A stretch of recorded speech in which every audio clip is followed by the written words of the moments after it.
remind you again, could you move in now, because Lakeland will just distract us even more if we have to move up after we've already started.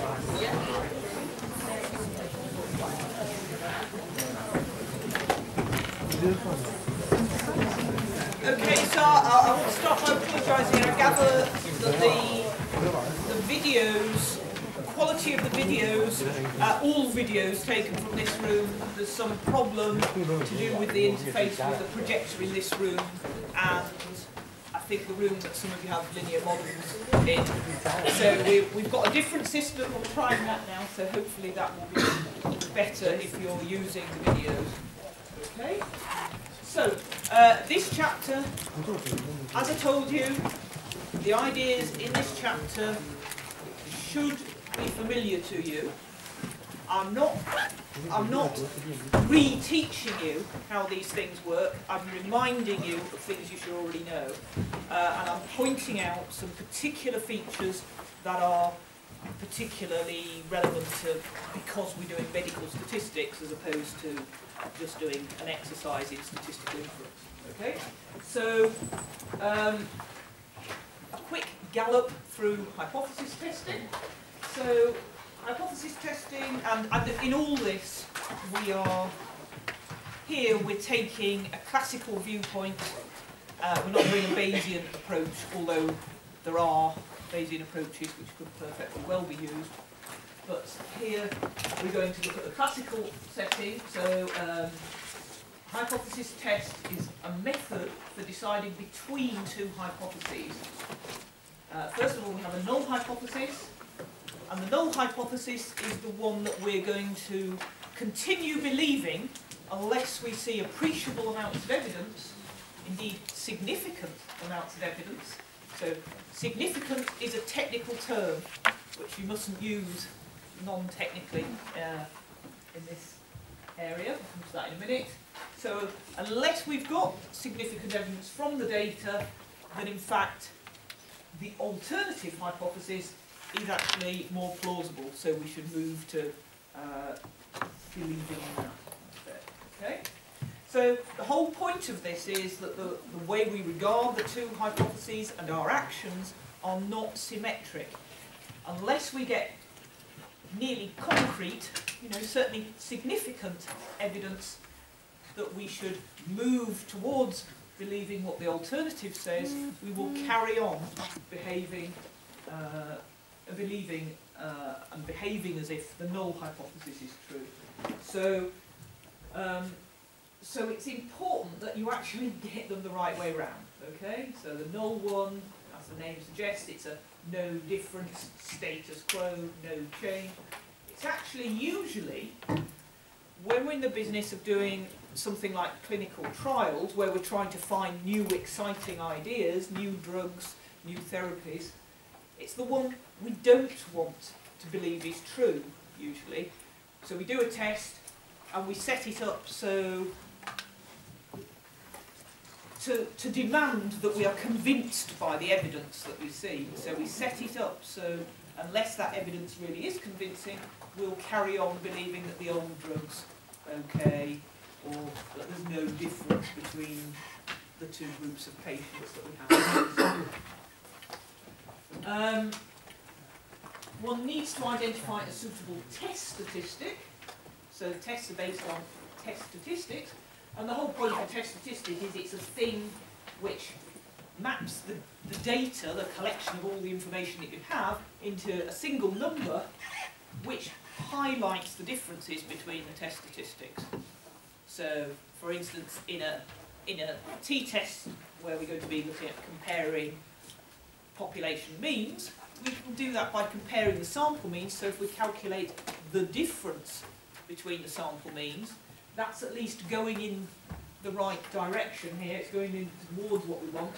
We can't just use the difference itself, we need to scale it. And the reason we need to scale it is that we want it to have a known distribution, and we use the terminology under H0, so we mean when H0 is believed to be true, so all our probability calculations are done assuming that H0 is true. we have to know the sampling distribution. Again, these days we could work computationally and we don't need to be able to write down a formula for that distribution, but sticking in the very classical case, yes, that's what we want to be able to do. So we need to identify such a test statistic, and in this course we're not looking at the theory of how to do that very much, but you will be presented with one or another sort of test statistics, and they're all actually, all the ones that, I think all the ones we show you here are actually based on the underlying ideas that underpin t-tests and chi-squared tests. So once we've got a statistic that's in some way measuring, reflecting any differences there are between hypotheses, and we have a distribution for that statistic under the assumption that H0 is true, so that's how that would behave. We know we can calculate probabilities about how the test statistic would behave if H0 is true. Then what we do is usually, well, there are different ways of actually doing this, but essentially what we do is we look at what was it observed in our particular random experiment, our clinical trial, and we look to see, is this test statistic surprising, given we know what distribution it's supposed to come from. If it seems surprising when we're believing that H0 is true, we say, okay, well, we actually saw this real data here, but that's a very surprising thing to assume if H0 is true. Okay, a more logical interpretation is that H0 isn't true. We actually saw the data, we have it in our hands, you know, that's definitely there. So instead of changing my data, I'll change my mind, I'll change my ideas about which hypothesis to believe. So we calculate this probability, and that's what's called the p-value. And if you're a consulting statistician, the most common question you are ever asked is, can you give me a p-value for this experiment? That people know this is what you need to get your results published, to get somebody to buy your drug. You have to come up with a p-value, so they always want a p-value. Okay? When you report the p-value, or significance probability, we have these ideas about what we conventionally, and they are just conventions, but because they are conventional, you'd be pretty daft to try and have your own scale for these things. It would be sensible to use the one that other people are using. And part of that is that it uses just an adjective, an ordinary English word, you know, to describe the amount of evidence or the weight of the evidence against the hypothesis, okay, against the null hypothesis. So if the p-value is big, by big I mean bigger than 10% or 0.1, we say that the data provide no evidence against H0. Occasionally you might see people saying that, but you have to be a bit careful because not having evidence against H0 doesn't actually give you any positive evidence it's true, just no evidence it's false. Okay? I'm sure you remember all these things from when this was taught before, but the wording in these questions is and interpretations is quite important. Certainly it would be important for you in exams. If you use unsuitable wording, you will be penalised because it gives people a misleading impression. They're relying on you to turn the numerical, the quantitative evidence into a suitable belief level for them because they're not capable of doing it themselves. As statisticians, that's exactly what you are being asked to do. So if we have a p-value between 5 and 10%, we might describe that as weak evidence against the hypothesis, the null. If it's between 5 and 1%, some evidence. Below that, below a 1%, strong evidence. Below 0.1%, very strong. And if you've got lots of decimal places, you might see words like overwhelming or incontrovertible or that sort of thing. Okay, so make sure it's not just some word you put in there, it's not just a qualifier, it's one of a suitable strength. And it's always good practice if you do find a significant effect, by which I mean any value less than, certainly less than 5%, maybe even less than 10%, you would quantify the size of the effect with the confidence interval that goes along with the test, essentially. You know how you can invert a test. Things that are in the test, in the confidence interval, are things that observed values that wouldn't be cause you to reject the null hypothesis. So the phrasing of the conclusion is important in another way. One, it's important to get the right adjective, but two, it's important to use the context. Again, you will certainly lose marks here, but it would be completely unacceptable in a job, say, not to give the context. So you never talk about H0 and H1, or HA. Do not say P is less than 0.05, reject H0. That's what you think as a statistician, okay? And then you write something, and of course you're always inhibited from writing this because it's loads longer, okay? Maths is all about shorthand and neat notation that saves us a lot of time. Do not skimp here, okay? So rather than that, say something like there is some, okay, not just either word, particular word, evidence, because P, it is less than 5%, although not much less than 5%. If you've used R or something to calculate it, quote the exact value, otherwise bracket it between two standardish levels, 1, 5, 10%, whatever. So there's some evidence to reject the hypothesis that, and this is the example that we've used in the notes, that it's some data, I think it might be real data, about students to satisfy people's mothers, whether they were all losing weight drastically when they came to university. So the null hypothesis is that nothing is changed by their time at university. So the null hypothesis would be that they did weigh the same before and after. And actually we're finding there is some evidence to reject it. It appears that students tend to weigh less afterwards, by an average of about 3.2 pounds, and there's a confidence interval, a 95% confidence interval, saying that actually they seem to weigh less by this sort of size of figure.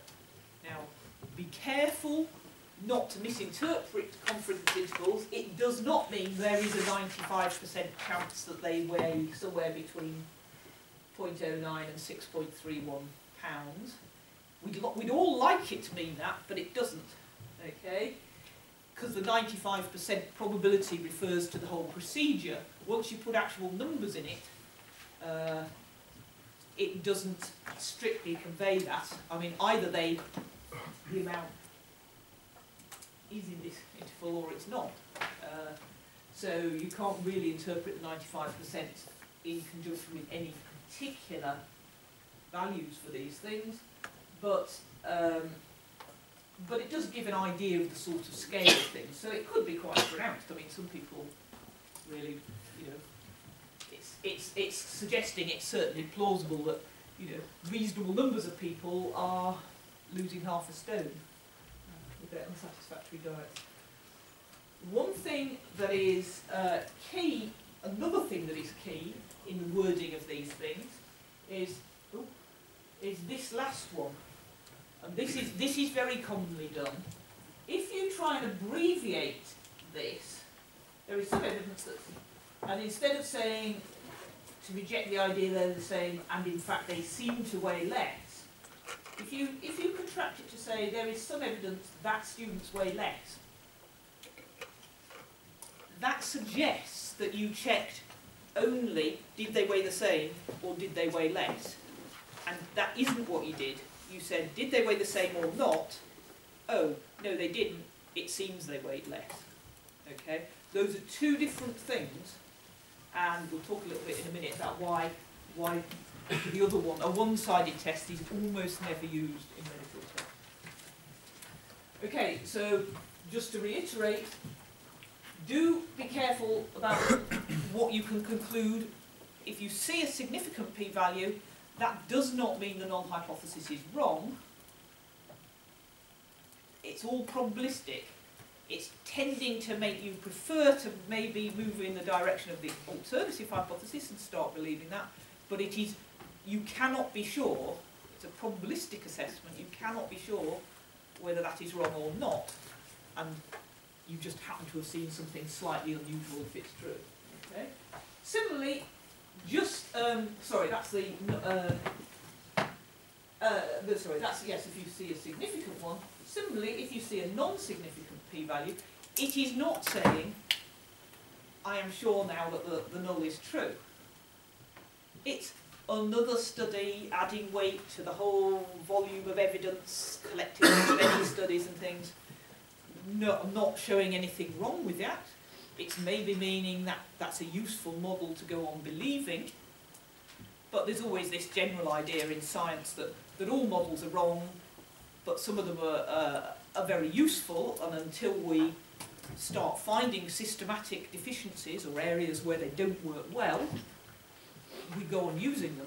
Okay? So just be careful, nothing is black or white, it's only about on balance of probabilities and that sort of thing. Another thing to be said is, remember, all tests make assumptions. If the assumptions aren't valid, then the test results won't be valid. Okay? Simple as that. It would be possible to spend a long time deriving and looking at alternative tests that one could do when some of the common breakdowns of the assumptions go on.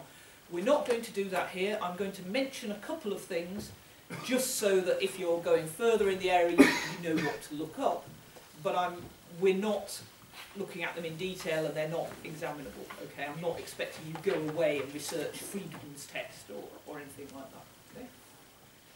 So lots and lots of trial designs have similar types of analysis requirement. The very common things you do are compare typical levels in two or more groups. Do the males and females seem to be doing the same? Do the people on new and old drugs, placebo and control, placebo and active? That's a typical thing to do. And I've said typical values rather than means because means is maybe tied up with certain assumptions that you're making about the form of the distribution. Sometimes we might prefer to think of a typical value being described by a median or something else. The other thing we very often want to do is assess whether counts follow some sort of expected pattern. And in those situations, the classical test would be t-tests and chi-squared tests, although these extend when you've got more than two groups into other things. I want to say here that in actual fact, if you were allowed, if you were let loose to do a clinical trial on 1,000 people, there is no way you would just do a t-test at the end and say, oh yes, new is better than old. Please give me many millions of pounds and I will market this new drug for you. It's not like that. The analyses will typically involve quite complicated adjustments to people's differing background, covariates. Okay, so the fact that they're not all perfectly the same to try and get this idea of control and allowing for differences involved. But those two tests are the conceptual core of quite a lot of what is going on in one way or another. Okay? So here's an example. So I'm just going to go quickly through two examples and then we're going to come back to a couple of other things. So this is an example of a t-test. I think it's real data. So you've got two groups that are interested in whether babies weigh less if either of their parents, in fact, or here we look at particularly whether the mother smokes. And there's some evidence they they do weigh less. And that's one of the reasons why smoking is bad for babies. It's not to do directly with them inhaling the smoke in the same way as adult ones, because they don't breathe in the normal way, obviously. But it's very often to do with the fact that they seem to be smaller when they're born. And indeed, in this actual sample, you can see there are the mean values, and so they do look like they're weighing really rather less. These are in kilos. Okay, so big babies are in kilos. Okay.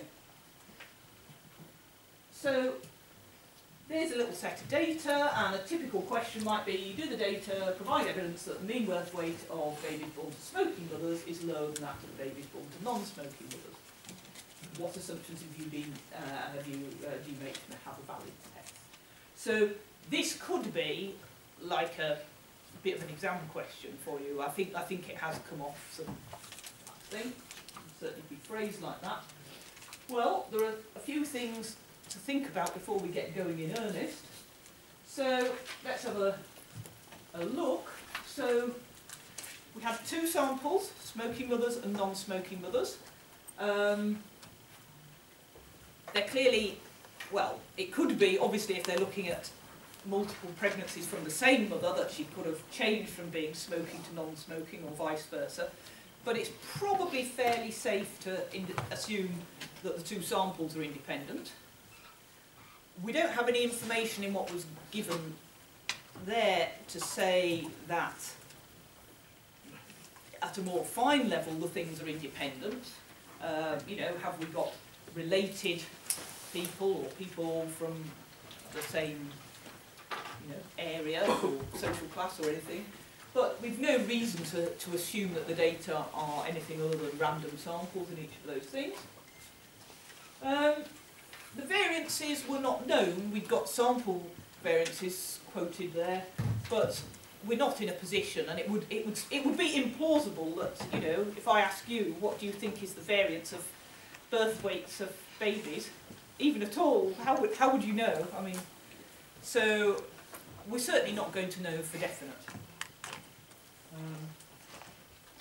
Did you see how the question was phrased? Let's just go back. I've certainly used this as a device in exams to trip people up. I try not to just gratuitously use trick questions, but sometimes the temptation is almost overwhelming. Okay, you couldn't. You would have to give a lot of method marks for people falling into, you know, you just knock off a little bit for falling into this trap. But I think it's legitimate to at least knock off a small proportion, and this has certainly come up as something that has tripped people up in exams.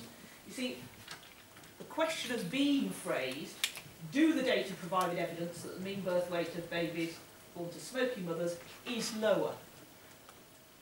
So it's actually asking you that they're providing evidence it's lower, but you shouldn't fall into the trap, because you've looked at the data, of saying, oh yes, I will just check that out. Is it the same or is it lower? So don't fall in that trap. Carry on doing a two-sample, two-sided t-test. Okay.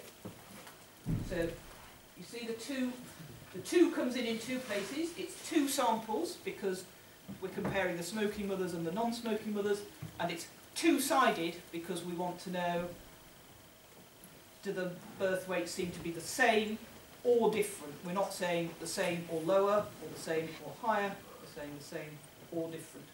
So it's two-sample, two-sided. So we're going to test that. When we test this, lots of people, I know you're remembering back a few years probably when you were, to where you were taught it, but the test is, the questions and the hypotheses are about the true underlying unknown means, the mu's for the two groups, the X group and the Y group.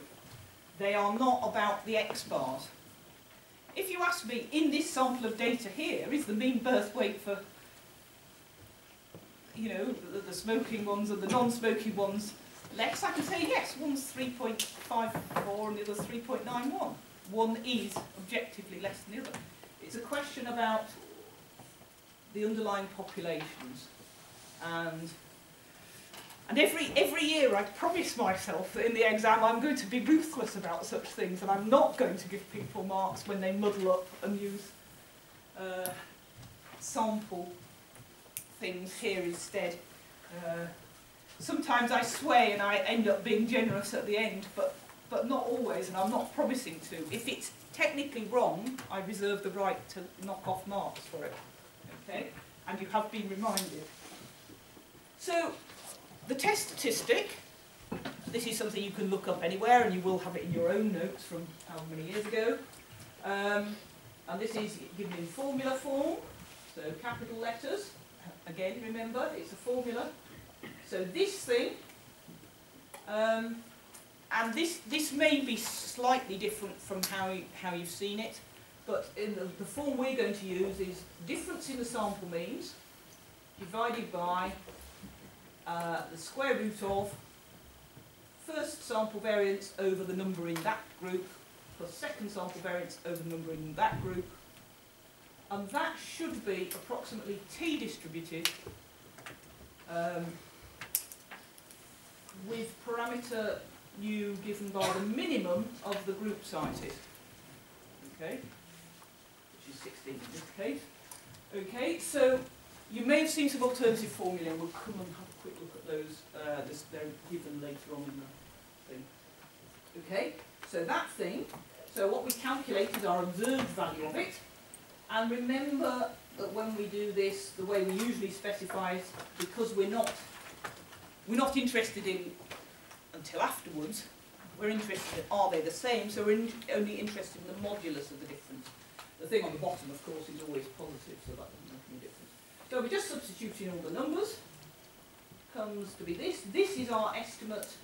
So this is how different the means were in the sample, and this is a scaling factor that reflects how variable each of the samples were.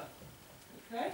And so a combined variance which reflects, even though we're looking at the difference x bar minus y bar, remember we always add in variances, the variance gets bigger even if we're subtracting two quantities. And that gives us our estimate of how different that might be, calculate that, then we look at that number relative to this distribution, the T16 distribution, and say, is that unusual? So that, what we're doing there is, if you remember, you get your diagram. So this is T16, and we've got a value, and we're looking at, is it unusual to get 3.38? Now don't forget, this is a continuous distribution, so the chance of getting 3.38 is 0, the same as chance of getting any other particular number. But, so to measure how unusual it is, we measure not just the chance of getting that point value, but anything more extreme, so anything further into the tail of the distribution. Of course, we're also interested, and it is a symmetric distribution, in this one, but we know that this is the same as that, so we just get it by doubling. Okay? Everybody happy with doing those calculations? Okay, so if you have to do it by hand, you will get values like this, and these, I've used the R notation for these things in the notes, I think, so in the examples you'll see them. You're given extracts from the tables. In the exam, you're given tables printed. You don't, and you've seen them. They're already up on Mole. You can see exactly what they look like, how extensive they are, and the format of them. So you have to be able to work from these.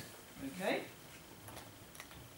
Doubling it, because it's a two-sided test, tells us that this area here is somewhere between 0.2 and 1%. Okay, between 0.02 and 0.01. So that corresponds to the adjective strong. evidence against H0.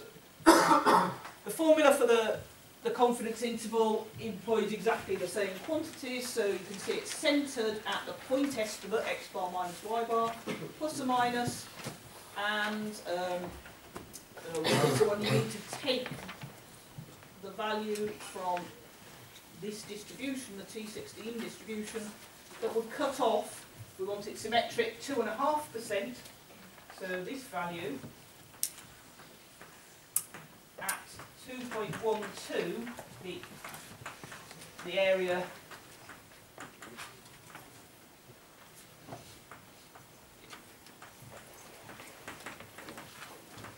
it's 2.5% in this tail. Sorry, I've turned the lights on and off, but it takes a bit of time to do it. Can you see? Yeah. Okay, so remember that's how you get your percentage point, and then the standard error that we the standard error that we're using in the calculation is exactly the same one we used in calculating the test statistic.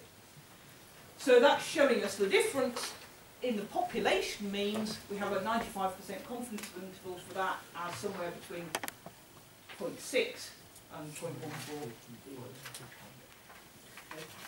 So can everybody do that? So I am going to assume that after today you can. Okay, if you can't, you better practice and iron out any difficulties. Okay, so it is expected you can do those calculations, and it's expected that you'll be able to report them correctly. So the sample data provide strong evidence, quoting p-value or its range, that the average birth weight of babies with smoking mothers is different, because we did a two-sided test, from that of non-smoking mothers. It seems that typically babies with smoking mothers weigh less, and the amount of differences. Okay?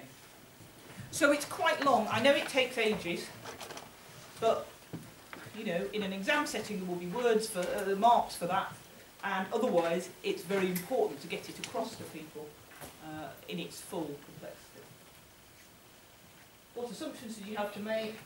So this test makes the assumptions that each of the separate populations are normal, and about the random samples, which we didn't know if we had. We haven't checked here about normality, also about that later.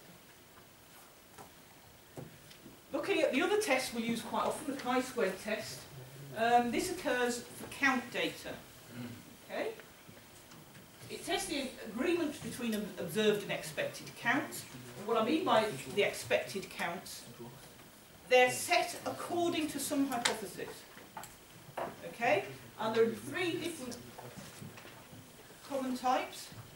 Is there a problem? You don't know this test? You've never seen it before? Oh, you're okay? Yeah? Okay. So one of the ways that we could think of this happening is like a discrete version of the t-test, and our expectations say that we think this group will have similar levels to this group. Okay? So that's a hypothesis that sets some expectation for counts. It could be an expectation set by the hypothesis that 2 things are acting independently. You quite commonly see it come up like that. And it could be some other sort of theory from some other sort of area. So commonly we see things like genetic theories used to say, I think, so we might say, oh, things are happening completely at random, or under this genetic theory we think these should be in a 3-to-1 ratio. Okay? So you could have all sorts of theories. And they basically occur because we make our common assumption that various things are normal naught 1, and then if you square that up, you get to a chi-squared 1, and you can add chi-squareds together. So we're looking at the sums of squared discrepancies where the assumptions will typically allow us to believe that those could be normal, or standard normal. So here's an example, again done in the same sort of way, an actual practical example of something. This is chi-squared being used as a test of independence. Okay, but we can even reread this similar way. So we could say, do we think that blood group and social class are independent things, or are they related? So either does having a particular blood group make you in a particular class, or does having that class mean you're more likely to have a particular blood group? And it's not saying anything about the direction, but it's just saying, do they seem to be associated? So, okay, so we'll look for an association. Recall you will have been told loads of times about the formula for calculating the expected values, and they're in the notes. And if you remember what you have to do, you have to get the total to get the number expected to be in this group. We see 257, but we expected to see the total number in that row, the sum of these two, times the total number in that column, divided by the overall total. It's just an example that if the things are independent, that's how many you would expect to find in there. That proportion of this many equals. It's just algebra. It's not no statistics.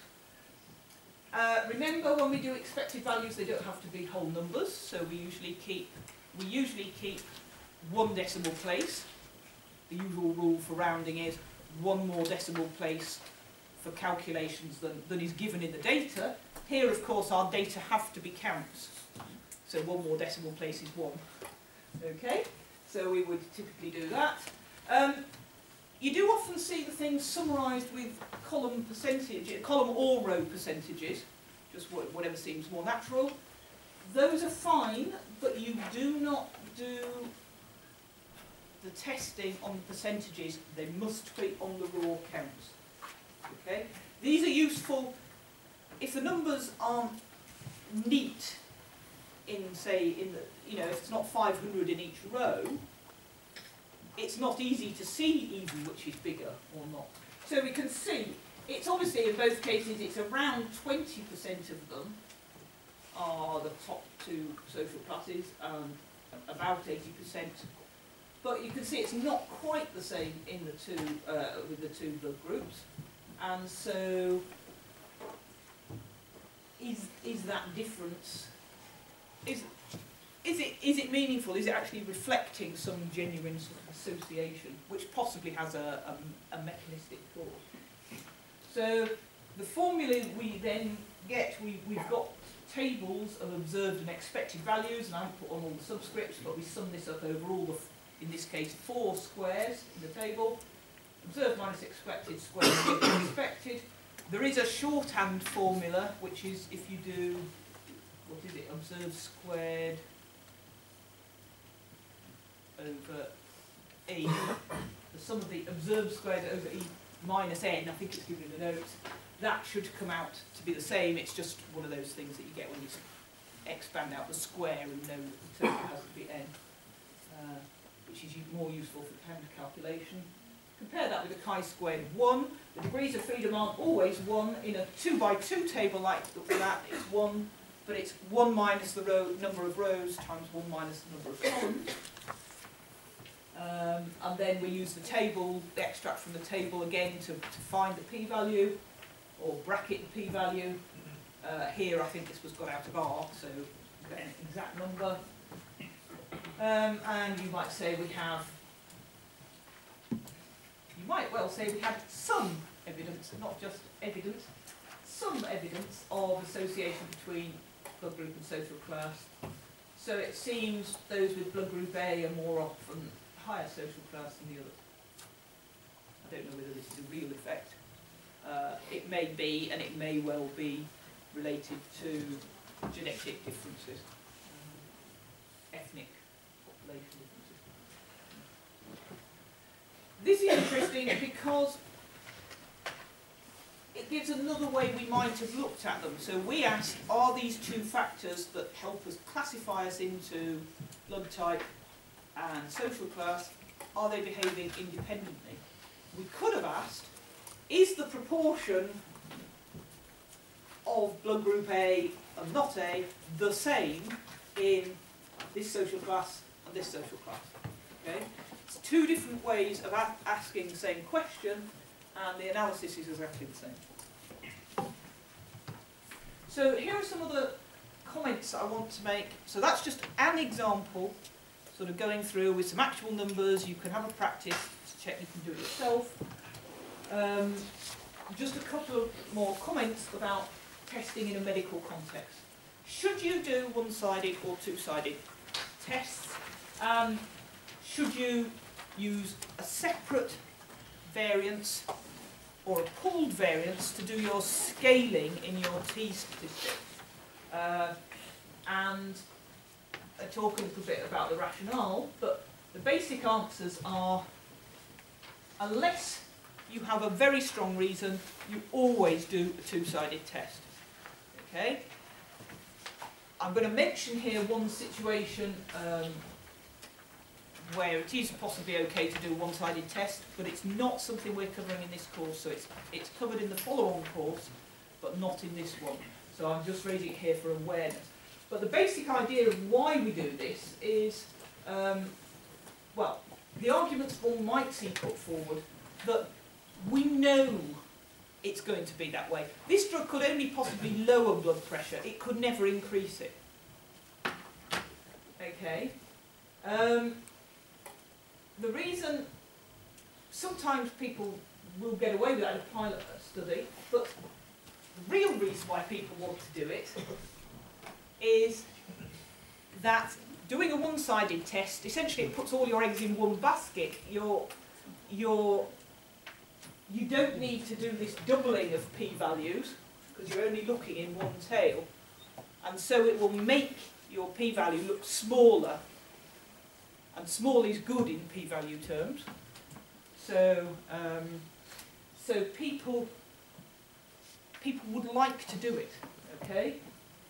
So the trouble is, one thing is that it's not a good idea because you give up your right to check whether it has another effect, and that could actually be dangerous in a medical situation. So suppose I'm won over by your argument that this drug could only possibly lower blood pressure. If it were actually increasing blood pressure quite a lot, which could be dangerous, I'm not going to pick that up. I just, you know, I don't get a strong signal for my p-value, but I'm not finding out that actually, no, it seems to be increasing things, actually. Okay. Pragmatic terms, it's known to be a bit shady to try and get one-sided tests through, so it's very hard to get things published. If you have this convincing reason, you have to demonstrate it. It's also difficult because the whole idea of one-sided and two-sided tests doesn't work very well when you have things in more than one dimension. Perhaps not. The only sorts of places where you do sometimes see it is that there's a type of trial where, suppose you're in a situation where somebody's invented a new drug, and they're not claiming it's actually better than the current one, but they are saying it's cheaper or it has less side effects, fewer side effects. So you could have a reason that said, okay, well, as long as it's no worse, we'll move to that one on those other grounds, those sort of external grounds. And then you get into the idea of looking at inferiority or bioequivalence trials, and then you might go for this. But you don't do quite the same thing anyway, but it's a sort of rationale that might be acceptable. So I'm not going to go through what's put in there.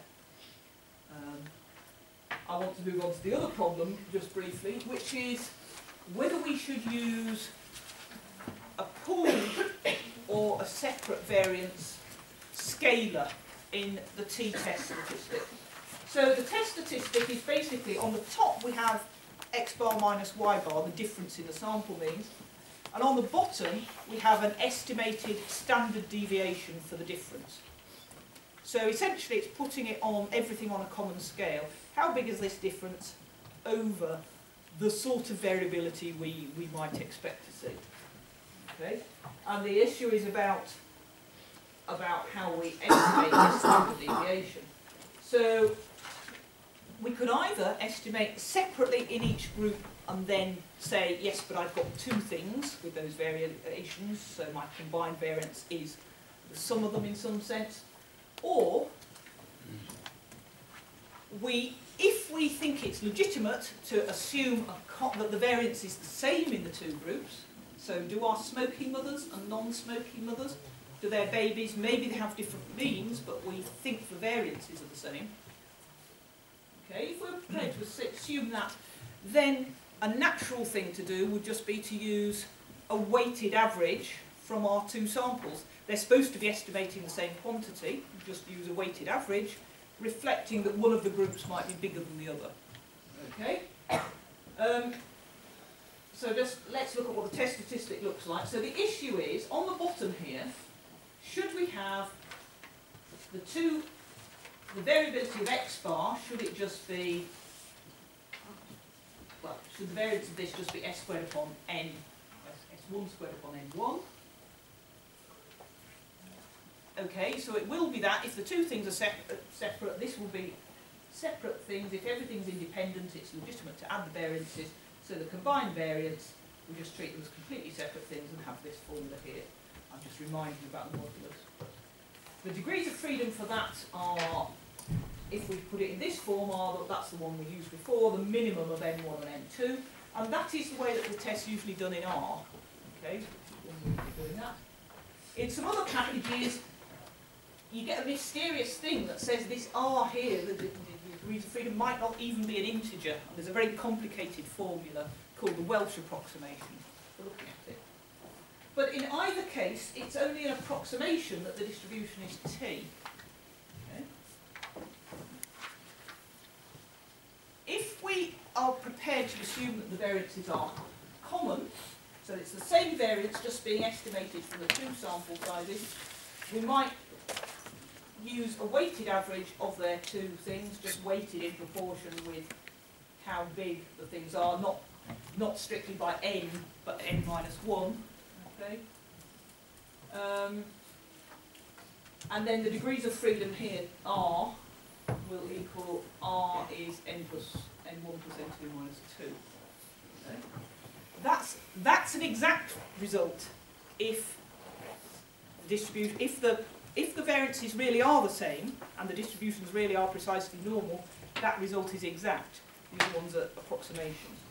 So sometimes we use this, but actually, and that's the default in certain other packages that you'll do a pooled variance thing, but actually, usually we're going to use, and in this course you can assume we're going to use the separate variances form. So the first form where we use the degrees of freedom is the minimum of the two group sizes, because basically if the assumption that the variances are the same is true, it doesn't make much difference, and if the assumption is false, then this one is better, because it's, you know, why would the other one be good? It's built up under some assumption that isn't true.